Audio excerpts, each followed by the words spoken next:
말을 듣고 하나님 말씀, 예수님 말씀을 듣고 또 나 보내신 이가 누굽니까? 하나님을 믿는 자는 영원한 생명을 얻었고 심판에 이르지 않으니 천국 지옥으로 가는 백보자 심판에 이르지 아니하나니 사망에서 생명으로 옮겨졌느니라 이렇게 되는 거예요. 이게 보장이라니까. 야, 나는 이제 하나님의 자녀가 되니까 지옥 가기는 틀렸구나. 얼마나 놀라운 일입니까? 여러분, 아무리 일생 여러분들이 나름대로 떵떵거리고 잘 살아도 마지막에 영원한 생명이 있는데 그 마지막에 영원한 지옥 들어가면 아무것도 아니에요. 그거는 오히려 부자가 된 것이 저주가 된 거야. 그것 때문에 예수 못 믿었기 때문에. 그러나 가난해도 천국 소망을 갖고 예수를 믿으면 축복받는 거죠. 그렇습니다. 그리고 3번을 보세요. 3번에 요한복음 10장 28절 29절에 보면 이렇게 또 보장을 해주세요. 뜻을 생각하시면서 시작. 내가 그들에게 영생을 주노니 영원히 멸망하지 아니할 것이요 또 그들을 내 손에서 빼앗을 자가 없느니라. 그들을 주신 내 아버지는 만물보다 크심에 아무도 아버지 손에서 빼앗을 수 없느니라. 아멘. 놀라운 말씀이죠. 예수님이 말씀하신 거예요. 내가 그들에게, 예수님이 나를 믿는 그들에게 영원한 생명을 주노니 영원히 멸망하지 아니할 것이요 또 그들을 내 손에서 빼앗을 자가 없느니라. 아니, 하나님의 자녀가 됐는데 하나님의 자녀를 빼앗아갈 수 있다? 그럼 하나님보다 세단 말인가? 말이 안 된다는 거지. 그들을 주신 내 아버지는 만물보다 크시네. 온 우주 만물보다 크시네. 아무도 아버지 손에서 빼앗을 수 없느니라. 무슨 뜻입니까? 내가 하나님의 확실한 자녀가 됐다는 걸 하나님께서 보장해 주신다, 그 얘기예요. 어떻게 하는 자에게? 예수 믿는 사람에게. 예수를 믿기만 하면 얼마나 놀라운 축복인지 모르죠. 이게 첫째 구원의 확신입니다. 두 번째로 그 권세의 내용이 뭐냐? 사죄의 확신인데, 사죄의 확신.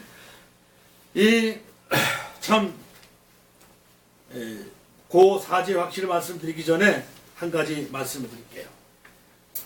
여러분, 덴마크의 동화작가 안델센의 미운 우리 새끼라는 동화가 있어요. 아마 어릴 때 부모님이 책 좀 읽어주시고 그래서 다 한 번씩 들어봤을 거예요. 어미오리가 알을 품고 있었는데 알에서 오이들이 깨나잖아요. 근데 그 중에 제일 큰 알이 아직 안 나오는 거야. 계속 품었더니 며칠 후 그 큰 알도 드디어 깨나는데 생김새가 좀 이상해요. 목이 길쭉하고 털이 시끗시끗하고 덩치만 큰 미운 오리 새끼였어. 이게 다른 오리들이 그걸 보고 자기들하고 틀리니까 조롱하고 미워합니다. 일종의 왕따를 당하는 거지. 그럼 외톨이가 됩니다. 견디다 못해 오리집을 뛰쳐나갔죠. 이것저것을 배워하는데 너무 쓸쓸한 거예요. 어느덧 계절이 바뀌고 미운 오리 새끼가 자라 모습이 점점 변화가 됩니다. 근데 어느 날 백조가 하늘로 백조가 나는 것을 봐요. 백조 아름다운 새잖아요. 얼마나 멋있어 보이는지. 그러다가 연못을 한번 봤는데 연못에 비춰진 자기 모습이 그 백조와 똑같은 거예요. 자신도 원래 백조였던 거지. 그것도 모르고 미운 오리 새끼로 고민하면서 바보처럼 살았던 거예요. 난 바보처럼 살았네. 난 바보처럼 살았냐는 노래처럼 말이지. 모르고 사니까. 여러분, 그리스도인들도 미운 오리 새끼처럼 바보 같은 세월을 살아갈 수 있어요. 이걸 모르니까. 험악한 세상에서 상처받고 조롱받으며 힘없이. 그럼 그건 아니죠. 예수 믿고 하나님의 자녀가 되는 것도 중요하지만 제일 중요하죠. 근데 그 권세가 얼마나 대단한 것인가를 잘 깨닫고 그대로 살아가야 되잖아요. 누리면서 살아가야 되잖아요. 한마디로 누리지를 못하고 살아가는 거예요. 그래 정말 하나님의 자녀로서 위풍당당하게 복된 인생을 살아갈 수 있는 거예요. 이걸 알면, 그러면 하나님의 자녀인 그리스도인에게 5대 확신이 있는데, 첫째로 아까 말씀드린 구원의 확신이죠. 구원. 내가 죄와 사망에서 정말 구원받고 영생을 얻은 하나님의 자녀가 됐다는 것이 얼마나 놀라운 일인지 모릅니다. 어느 사람이 크루즈 여행을 하게 됐어요. 크루즈 여행은 좀 고급 여행이죠. 그 호텔에서 뭐 있는 거 다 누리면서 사는 그런 여행. 어떤 사람이 표를 줘서 그거 줬는데, 이 여행하는 사람이 식사 때가 되면은 가지를 않는 거야. 혼자서 그냥 뭐 빙빙 돌다가 뭐. 근데 한 3일쯤 되니까 이게 너무 배가 고파가지고. 그러니까 한 사람이 물었어. 왜 식사를 안 하십니까? 그러니까, 나 좀, 겨우 누가 표를 하나 사줘서 여기 참석을 했는데, 제가 돈이 없어가지고, 음식들을 제가 먹을 수가 없습니다. 사 먹을 수가 없습니다. 그러니까 그 사람이 껄껄 웃으면서. 그 뱃삭에는 이미 다 모든 게 지불됐습니다. 마음대로 가서 식사하시고, 마음대로 누리고 하세요. 모르는 거야. 우리가 하나님의 자녀가 돼서 살아가면서도 하나님의 자녀의 권세가 얼마나 놀라운 권세인지 모르고 사는 사람들 얼마나 많은지 몰라요. 이 하나님의 자녀의 권세라는 게 놀라운 축복입니다. 여러분 몰라서 그렇죠. 이게 구원의 확신으로 이게 주시는 거예요. 또 아까 요한복음 10장 28절 29절처럼 보장을 해주시는 거죠. 그렇습니다. 그다음 두 번째 사죄의 확신이라고 그랬죠. 하나님의 자녀가 되었어도 우리는 여전히 부족한 자. 어떻게 나 같은 사람을 하나님의 자녀로 삼아주실까? 이런 생각이 많이 들어가요. 법적으로는 모든 죄를 용서받고 대속의 은혜를 어엿한 의인이 되었지만 실제로 살아가는 모습을 보면 옛사람의 행실이 그냥 남아있어. 하나님 자녀가 됐다는데도 옛날 살았던 습관대로 죄 짓고 또 뭐하고 성경에서 말씀을 하지 말라는 거 그대로 하면서 살고 자주 실수하고 범죄합니다. 하나님의 자녀가 된 이후에도 이렇게 죄를 반복하면 어떻게 됩니까? 한 자녀가 잘못할 때 여러분 부모가 여러분 잘못했을 때 잘한다 그러세요? 진짜 아버지는 야단도 치고 또 용서하고 또 용서할지언정 결코 버리지는 않습니다. 근데 가짜 아버지를 버려요. 수년 전에 홍콩 주재 네덜란드 외교관이 한국 아이 어린이를 입양했다가 파양, 즉 입양을 깨버린 사건이 있었어요. 파양이라고. 비난 열고를 여론이 들끓었는데 다행히 다른 가정으로 재입양이 됐습니다. 그들에게 기자가 파양한 이유를 물으니까 이렇게 대답했다고 해요. 그래서 아이가 음식을 줘도 제대로 먹지 않고 그래요. 여러분 그런 게 이유가 됩니까? 그 진짜 부모가 아니기 때문에 버린 거예요. 다행히 우리 하나님 아버지는 절대 그러지 않습니다. 혹시 죄를 지어도 회개하라고 그러고 실수를 해도 용서해 주시고 기회를 주시고 계속 하나님의 자녀로 인정을 해 주십니다. 예수님께서 우리의 모든 죄를 대속하셨다는 것은 과거나 현재나 미래의 죄를 다 포괄하는 겁니다. 그렇다고 마음 놓고 죄를 지라는 게 아니에요. 하나님 아버지 사랑을 알게 더욱더 우리는 경성해야 되죠. 그러다가 혹시 범죄할지라도 속히 깨닫게 하고 자백하고 용서를 구함으로 하나님의 관계를 회복해야 돼요. 그럴 때 은혜와 축복이 원활하게 지속됩니다. 이런 사죄의 확신을 갖고 늘 평안하게 살아갈 수가 있는 것입니다. 즉 내가 지은 모든 죄를 예수님을 믿는 순간에 예수님의 보혈로 내 죄를 용서함 받았다는 확신이 온다. 그래서 그때부터 자유로워져요. 세 번째로 기도응답의 확신입니다. 기도응답의 확신. 우리가 험한 세상 살아갈 때 부딪히는 문제가 얼마나 많아요. 여러분들이 어떤 어려움이 있을 때는 막 누구한테나 상담하고 싶고 얘기하고 싶고 또 믿는 신들이 있으면 자기 신들에게 가서 빌고 다 그러잖아요. 마찬가지로 그럴 때마다 막막하잖아요. 하지만 우리에게는 비장의 무기가 있습니다. 바로 기도입니다. 자, 요한복음 16장 24절 4번이죠. 자, 요한복음 16장 24절 시작. 지금까지는 너희가 내 이름으로 아무것도 구하지 아니하였으나 구하라 그리하면 받으리니 너희 기쁨이 충만하리라. 이게 웬일입니까? 이게 웬 말이에요? 지금까지는 너희가 내 이름으로 즉 예수의 이름으로 아무것도 구하지 아니하였으나 그러나 이제 하나님의 자녀가 됐으니까 구해라. 그러면 받으니 너희 기쁨이 충만하자. 이것도 약속이잖아요. 이 약속을 믿고 여러분들 이렇게 행하면 놀라운 일이 벌어집니다. 기도응답이 오는 거예요. 예수 이름으로 기도하면 들어주신다는 겁니다. 여러분 아이들이 부모님을 요구할 때 보세요. 아이들이 얼마나 자녀의 권세가 대단합니까? 꼭 맡겨놓은 것처럼 엄마 뭐 줘? 아빠 뭐 줘? 그러잖아요. 이런 담대함으로 기도하고 응답받으며 풍성한 은혜 가운데 살아갈 수 있게 된다 그 말씀이죠. 얼마나 놀라운 축복입니까? 예? 그 예수님 영접하면 이런 것이 다 오는 거예요. 네 번째로 인도의 확신인데 거기 인도의 확신인데 성경을 보면 흔히 인생을 광야 인생이라고 그러잖아요. 거기에 비유하잖아요. 길도 없고 위험천만합니다. 그런데 하나님께서 우리의 인생 가이드가 되주십니다. 자, 시편 23편 1절 4절까지만 봅시다. 시작. 여호와는 나의 목자시니 내게 부족함이 없으리로다. 그가 나를 푸른 물밭에 누이시며 쉴 만한 물가로 인도하시는도다. 내가 사망의 음침한 골짜기로 다닐지라도 해를 두려워하지 않은 것은 주께서 나와 함께 하시니라. 주의 지팡이와 막대기가 나를 안위하시나이다. 여러분, 이 말씀은 이 시편 23편은 너무 유명한 말씀이에요. 다윗이 하나님께 고백한 거예요. 여호와 하나님, 하나님의 한자예요. 여호와 하나님은 나의 목자가 되신다.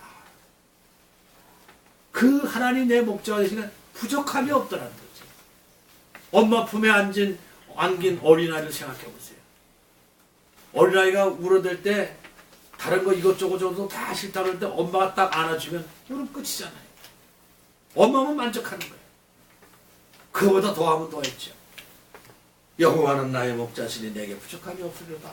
그가 나를 푸른 물밭에 누우시며, 양이 푸른 물밭에 누우시면 얼마나 행복해.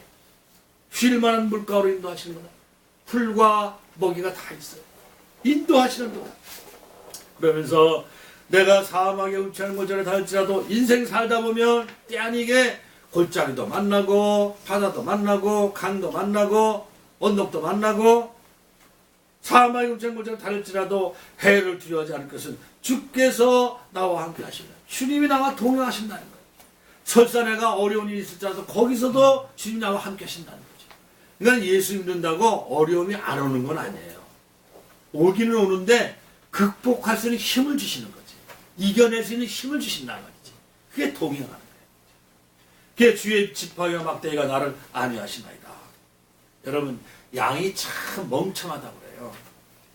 고도근시, 아주 근시해. 예? 가까운, 요 앞에만 봐. 몇 미터도 못 봐. 그 양은 음성을 듣고 목자를 따라갑니다. 예? 아주 약해서 늘 넘어지고 자빠지죠. 그러니 목자가 없으면 양은 세상 말로 시체야, 시체. 근데 목자를 저걸 따라다니기만 하면 만사오키겠죠. 그걸 표현한 거예요. 그러므로 우리는 하나님을 우리 내 인생의 가이드로 모시고 하나님 말씀에 순종하며 따라가기만 하면 다 된다는 말씀이에요. 그래서 거기에 6번 잠언 3장 5절 6절이죠. 자, 시작. 너는 마음을 따라여 여호와를 신뢰하고 내 명철을 의지하지 말라. 너는 범사의 그를 인정하라. 그럼 내 길을 지도하시리라. 기가 막힌 말씀. 이 기업하고 사업하는 사람들은 이 말씀을 참 좋아해요. 특별히 6절 넌 범사의 그를 인정하라. 그러면 내 길을 지도하시리라. 우리가 갈 길을 몰라 방황할 때 인도해 주신다는 거죠. 너는 마음을 다하여 우리 마음과 뜻과 정성을 다하여 여호와 하나님을 신뢰하고 믿고 의지하고 내 명철, 내 인간적인 그 명철, 그 지혜, 그건 아무것도 아니라는 거지. 거기 의지하지 말라. 너는 범사에, 범사라는 것은 모든 일을 다 말하는 거예요. 굳은 일이나 좋은 일이나 나쁜 일이나 큰 일이나 작은 일이나 범사에 그를, 하나님을 인정하라는 거지. 인정하는 건 뭡니까? 지혜로운 며느리는 시집가서 그 시어머니에게 칭찬받는 방법이 참 쉬운 방법이 하나 있어요. 분명히 시어머니에게 물으면은 답이 뻔한 답이 와요. 다 아는 거야. 그래도 묻는 거야. 그런 시어머니는 그게 좋은 거야. 야, 이 며느리가 나를 인정하는구나. 이 사위가 나를 인정하는구나.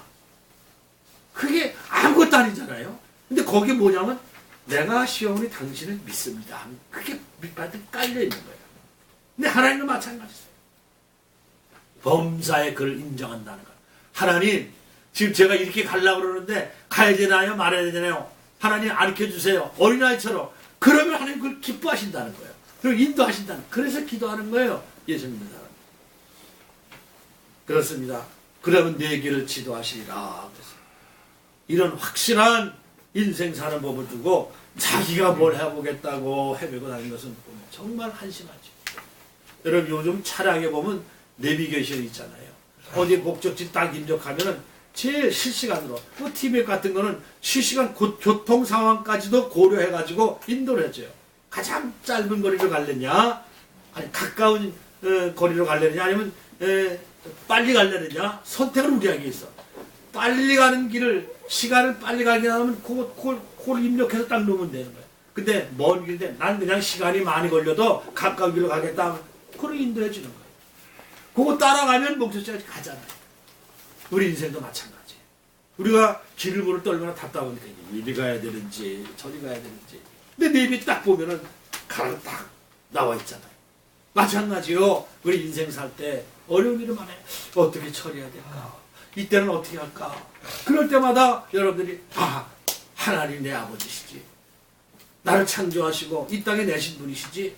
나를 창조한 목적이 있으시지. 그런 하나님이 나를 인도하시지. 그 믿음을 가지고 하나님께, 하나님 어떻게 하면 좋겠습니까? 그 마음에 떠오르는 게 있어요. 감동이 온다고, 성령을 통해서. 그대로 순종해 나가면 하나님도 다 도와주시는 거예요. 그렇습니다. 네 번째, 이제 다섯 번째, 마지막이죠. 5대 확신 가운데 승리의 확신이 있어요. 승리의 확신. 세상 살면서 어려움이 없는 인생은 없죠. 모든 사람에게 예외 없이 풍파가 있고 시련이 있어요. 다 나름대로. 다 자기가 당하는 어려움과 고난이 제일 어려운 것 같아. 근데 남하고 비교해보면 다 그게 그거예요. 나만 당하는 것이 아니라 말이죠. 다 마찬가지입니다. 우리 하나님은 고난 가운데 극복하고 승리하도록 도와주세요. 우리 아버지 하나님은 과잉 사랑해서 버려놓지 않습니다. 그러나 우리가 어려운 일을 당할 때 항상 도와주심을 기억해야 돼요. 그 유명한 말씀이 고린도전서 10장 13절에 거기 나와 있죠. 7번 뜻을 생각하시면서 시작. 사람이 감당할 시험 밖에는 너희가 당한 것이 없나니 오직 하나님은 미쁘사 너희가 감당하지 못할 시험 당함을 허락하지 아니하시고 시험 당할 즈음에 또한 피할 길을 내사 너희를 능히 감당하게 하시느니라. 할렐루야. 얼마나 귀한 말씀이죠. 사람이 이겨낼 수 없는 시험은 하나님께서 안 하신다는 거예요. 또 당한 것도 없다는 거예요. 오직 하나님은 미쁘다는 것은 신실하다는 뜻입니다. 신실하시사 너희가 하나님의 자녀가 감당하지 못할 시험당함을 허락지 아니하신다는 거죠. 시험당할 즈음에 또한 피할 길을 내시고 너희를 능히 감당하게 하시느니라. 그래서 여러분들 어렵고 힘든 일이 있을 때 이 말씀을 부여잡으세요. 하나님께 약속하지 않았습니까? 사람이 감당할 시험 밖에는 너희가 당한 것이 없다고 하신 하나님. 오직 하나님은 신실하시니까 너희가 감당하지 못할 시험 당함을 허락지 아니하시고 그런 시험 당할 쯤에 그런 시험이 왔을 때 어려운 일이 나왔을 때 또한 피할 길을 내시고 너희를 능히 감당하게 하신다고 약속하지 않았습니까? 여러분이 기도할 때요 하나님의 약속을 붙들고 기도하는 것이 얼마나 중요한지 몰라요. 예를 들어서 여러분들이 자녀를 키우는 부모님들이라면 자녀에게 어떻게 하다가 약속하잖아. 야, 아가야, 어디, 뭐, 시리게 굴고 그러면 약속하죠. 너 이것만 하면은 내가 뭐 이렇게 해줄게, 사줄게. 너 숙제 다 하면은 뭘 해줄게. 이렇게, 말로라도 약속을 하잖아요. 그럼 아이는 그걸 유심히 듣고 자기가 그거 다 한다면은 어머니가 안 해주면 뭐라 그래? 어머니, 아까 약속했잖아요. 꼭 저것이 해줘야 돼. 마찬가지. 하나님도 우리에게 약속하셨어요. 하나님, 그래서 말씀을 읽으라는 거예요. 성경은 하나님이 우리에게 주신 약속의 말씀이 25,000가지가 넘어요. 응? 그래서 성경을 읽고 어떤 말씀이 떠오를 때 그 말씀을 붙들고 하나님께 말씀하지 않았습니까? 하나님, 응답해 주세요. 그렇게 할 수 있는 거예요. 자녀기 때문에. 이게 그 뜻이에요. 하나님이 시험할 때 시험 범위가 있다는 거죠. 그리고 항상 동행하며 도와주신다는 약속이죠. 그러므로 어떤 고난이 있어도 하나님을 의지하면 결국 승리하게 됩니다. 자, 거기 8번 잠언 24장 16절 그렇죠? 자, 시작. 대저 의인은 7번 넘어질지라도 다시 일어나려니와 악인은 재앙으로 말미암아